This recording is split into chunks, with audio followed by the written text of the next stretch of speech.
제일 첫 번째가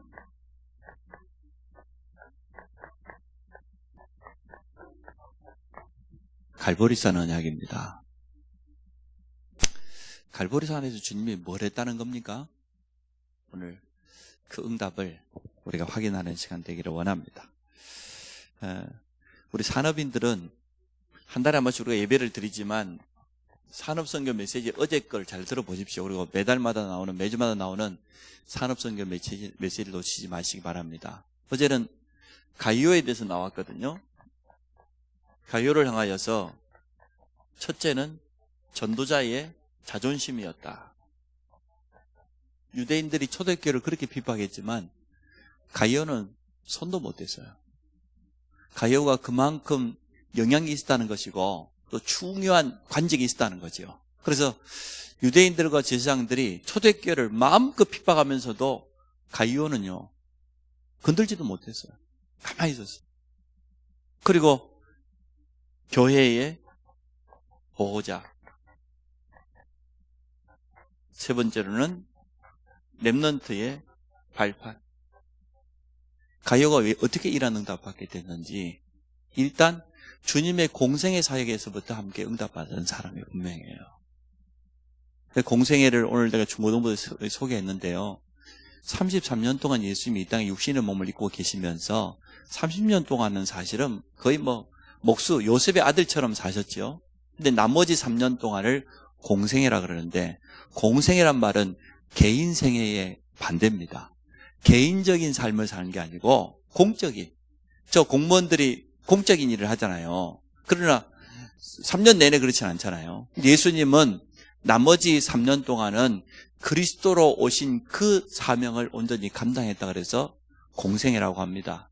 그래서 공생애 3년 동안 이 가이오가 예수 그리스도로 답을 얻고 훈련받은 제자가 틀림없습니다. 초대교회와 함께했죠. 핍박시대에 함께했죠. 그 특히 누구를 도왔습니까? 요한 사도를 끝까지 도왔습니다. 그래서 요한 3서 1장 2절에 1장 1절은 사랑하는 자여 내 영혼이 잘됨같이 가이오를 향해서 한 말이거든요. 끝까지 요한을 보호하고 도왔습니다. 나중에는 이어서 바울까지도 도왔습니다. 그 정도 아니죠.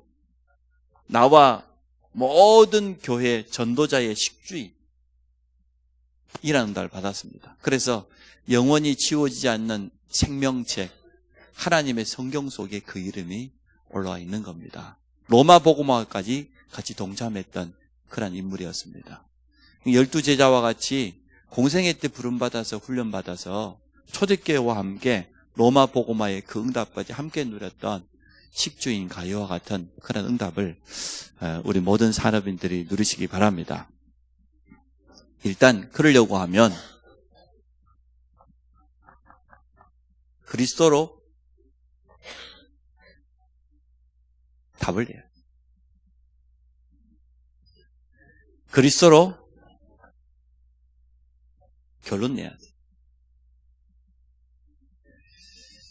첫 번째, 오직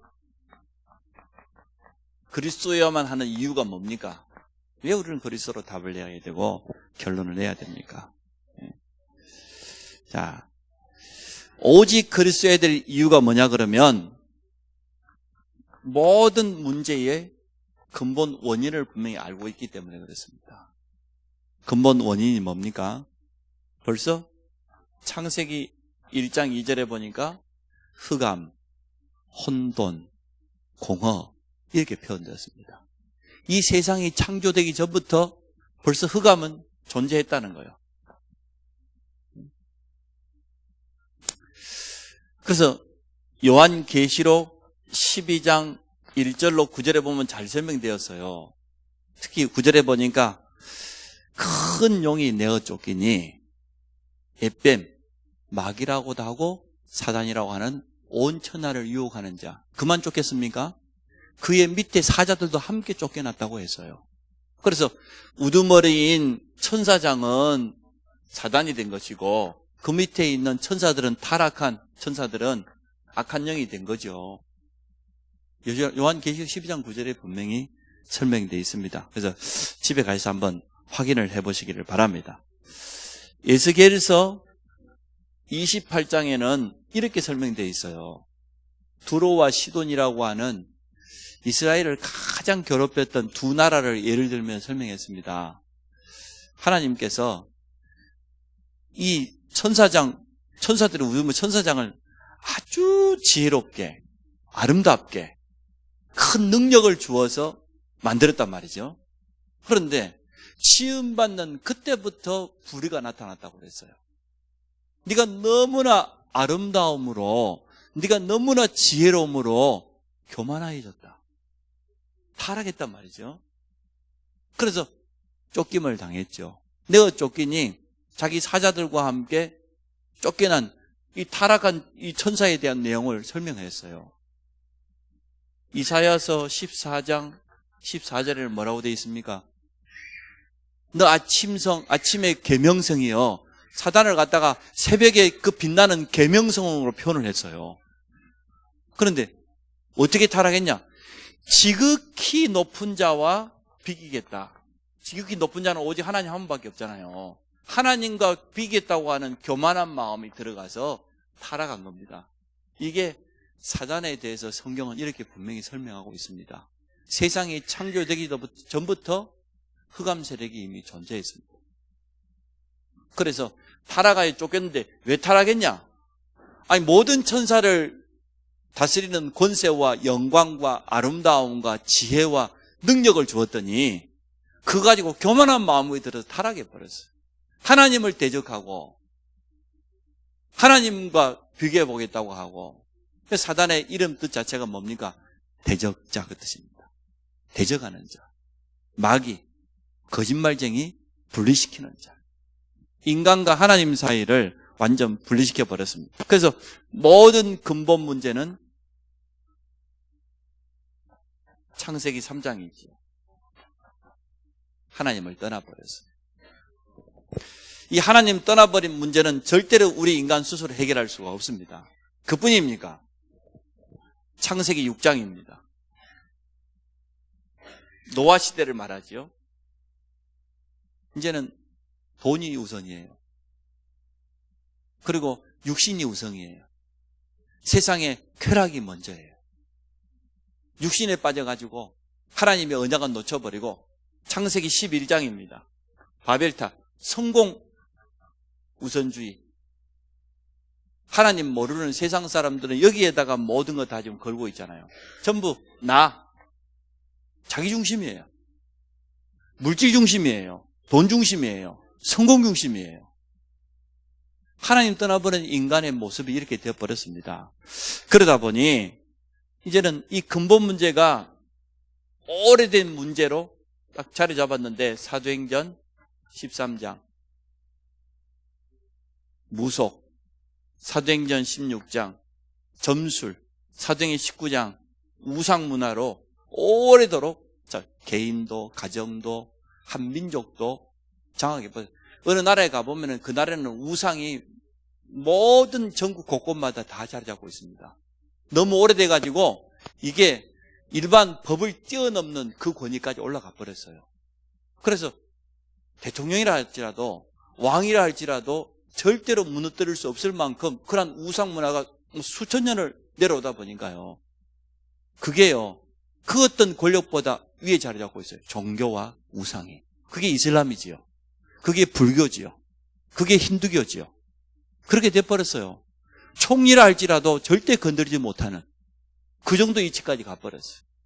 그러니까 그 나라 사람들은 너무나 당연시하는 겁니다. 나면서부터 이미 조상 때부터 수천 년 동안 쌓이져 내려온 거니까. 인도에는 카스트 제도라고 하는 게 있지 않습니까? 태어나면서 신분이요 12가지가 정해져 있어요. 제일 높은 게 쉽게 말하면은 제사장, 그게 제일 높은 겁니다. 왕이 높은 게 아니에요. 그 다음에는 왕, 귀족 이런 식으로 해가지고 마지막에는 종, 아주 천한 종. 근데 이게 평생 동안 가요. 같은 신분끼리만 결혼해야 돼요. 자기 신분을 벗어나 결혼했다? 말도 안 되는 거예요. 이렇게 간섭이 그 어떤 법보다도 오래돼 버린. 근데 배후에 이거라니까 이거요. 완전 흑암이에요. 이제는 여기에서 개인 멸망까지 깊어져 갑니다. 불신자 가지고 있는 여섯 가지 상태죠. 6가지 멸망 상태. 왜 그리스도여야 되느냐? 여기에 대한 분명한 답을 내야 됩니다. 왜 성경은 굳이 이렇게 사단에 대해서 마귀의 활동과 그 전략에 대해서 성경 첫 페이지부터 계속 말하고 있어요. 요한계시록까지. 창세기 1장부터 요한계시록까지. 자꾸만 강조합니다. 그런데 요즘 뛰어난다고 하는 알아주는 목사님들 설교에는 사단 이야기 안 합니다. 들어보셨습니까? 마귀 이야기 안 합니다. 고상한 이야기 합니다. 세상에 아주 지식과 합리주의를 끌어당겨서 그러다 성경을 교묘하게 해석해서 사람들이 듣기 좋아하는 설교합니다. 디모데후서 3장이 틀림없어요. 귀가 가려워서 아무거나 안 들으려고 그래요. 자기 듣기 좋은 말만 들으려고 해요. 그래서 나에게 맞는 교회를 찾아다닌다는 사람들, 저 사람들 정말 믿음 있을까? 교회가 내가 찾고 내가 그렇게 해야 됩니까? 선택해야 됩니까? 그런 겁니까? 너무 이상해져 버렸어요. 은혜가 된다 안 된다 그 기준이 뭡니까? 자기예요. 창세기 3장이라 나라. 내가 듣기 좋으면 은혜가 되는 것이고 내 감정이 충만해지면 은혜 되는 것이고 하나님의 음성으로 듣기보다 자기가 골라서 듣는 교회 쇼핑 시대가 되어버린 그런 시대가 되었습니다. 참 희한하지요. 그래서 점점 더 우리 한국교회를 비롯한 전 세계교회에서 마귀 귀신 이야기는 안 하는 걸로 점점 더 사라져가고 복음이 아닌 하면 된다는 거예요. 적극적인 사고방식, 합리주의. 그렇게 되면 어떻게 됩니까? 그런 설교를 계속 들으면 영이 어떻게 되겠어요? 그래서 세계교회가 점점 더 무너지는, 그거 들으려고 하면 교회 올 필요가 없죠. 안 그래요? 세상에 뛰어난 명강사가 얼마나 많은데, 아니, 뛰어난 인문주의자 불러다가 들으면 되지, 강의 들으면 되지. 뭐하러 성경 펼쳐놓고 그거 듣고 있을 필요가 없잖아요. 그래서 왜 오직 예수여야 되는가? 그 이유를 분명히 가지고 있어요. 그래야 우리 주님이 갈보리산에서 십자가에서 다 이루었다고 하는 그 말이 이해가 되어집니다. 인간의 그 모든 문제의 원인은 사단으로부터 하나님 떠남도 시작됐어요. 12가지 재앙 가운데 묶여 있는 겁니다. 그래서 성경은 다른 거 말하지 않습니다. 예수 그리스도를 말합니다. 성경의 키는, 성경의 주인공은 다른 분이 아니고 오직 예수 그리스도입니다. 요한복음 5장 39절 집에 가 읽어보세요. 예수님이 이렇게 말했습니다. 너희가 영생을 얻기 위해서 성경을 연구한다. 성경을 보고 있다. 그런데 그 성경이 바로 나에 대해서 이야기하고 있다. 그러니까 예수 그리스도의 눈으로 성경 보지 않으면 틀리다는 거예요. 유대인들, 대제사장들은 하루 종일 성경 연구할 거 아닙니까? 서기관은 말 그대로 기록하는 거예요. 뭘 기록합니까? 옛날 구약의 성경은 요 가죽을 밀어가지고 넓게 펼쳐가지고 거기다가 성경을 또 필사를 해야 돼요. 그 서기관들은 뭐하냐? 옛날 성경 보고 똑같이 필사를 하고 또 다른 성경을 만들어내는 게 서기관들이 주로 하는 일이에요. 하루 종일 성경을 보고 하루 종일 성경 쓰고 평생을 그렇게 하고 있는 너희가 그 성경의 주인공인 예수 그리스도를 모르고 있는 거예요. 주님이 안타까워가지고 그렇게 말하죠. 나에 대해서 기록하고 있다. 요한복음 20장 31절에 우리 말했습니다. 요한이라고 하는 제자가 결론을 냈습니다. 요한복음을 마치면서 우리 주님이 행하신 기적은 이 성경에 기록된 것보다 더 많다. 더 많은 증거가 있는데 내가 이 성경을 기록한 목적이 뭐냐? 예수께서 하나님의 아들 그리스도이심을 알게 하려고, 그 이름을 믿고 힘입어서 어떻게 하려고? 생명 얻게 하려고. 성경을 기록한 목적이 뭡니까?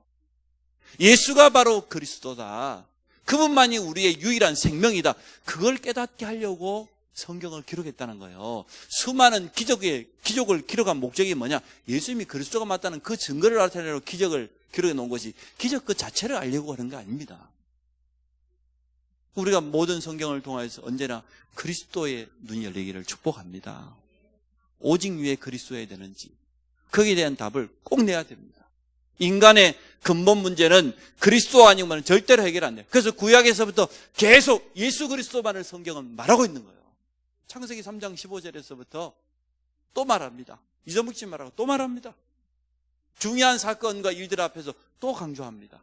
오직 예수밖에 없습니다. 로마서 5장 8절 우리가 아직 죄인 되었을 때 그리스도께서 십자가의 죽으심으로 하나님 우리에 대한 자기의 사랑을 확증하셨느니라. 요한 1서 4장 9절로 10절 하나님의 사랑이 우리에게 이렇게 나타난 바 되었다. 어떻게 나타났습니까? 자기 독생자까지 아낌없이 하나 우리를 주셨다. 그게 하나님의 사랑이다. 요한 1서 4장에는 그렇게 말하고 있습니다. 사랑은 여기 있나니 우리가 하나님을 사랑한 것이 아니고 하나님이 우리를 사랑하사 우리 죄를 대속하기 위해서 그의 독생자를 보내셨다. 이렇게 성경은 말해놓고 있습니다. 그래서 오늘 첫 번째 갈보리산 언약에서 왜 오직 예수여야 되는지 이유를 알고 있어야 됩니다. 교회 다니는 것은 세상 사람들이 말하는 복 받는 것 아닙니다. 교회 다니는 것은 내 병 낫는 것 아닙니다. 사업 성공하는 거 아닙니다. 내 소원을 성취하는 것 아닙니다. 정말로 예수 믿는 것은 인생의 근본 문제에서 빠져나오는 겁니다. 오늘 성전 건축을 통해 첫 번째 해방이라고 메시지 주셔서 2부에 해방되는 겁니다. 12가지 저주 재앙에서 운명에서 해방되는 게 바로 그리스도의 비밀입니다. 생명을 얻는 게 바로 그리스도의 비밀입니다. 그리스도 외에 그 누구가 우리에게 생명을 줄 수 있습니까? 그 어떤 성자가 우리를 운명에서 벗어나게 할 수 있습니까? 모든 종교 지도자들은 훌륭하지만 그리스도는 아닙니다. 오직 그리스도에 대한 이유를 깨달아야 돼요. 그래서 주님이 그 일을 다 이루었다고 고백한 겁니다. 그럼 두 번째, 그리스도의 내용. 이유를 깨달았으니까요. 정확한 내용입니다. 주님이 오늘 요한복음 19장 30절에 다 이루었다 그랬고요. 마태복음 16장 10절에는 베드로가 신앙 고백을 했습니다. 주는 그리스도시요 살아계신 하나님이라.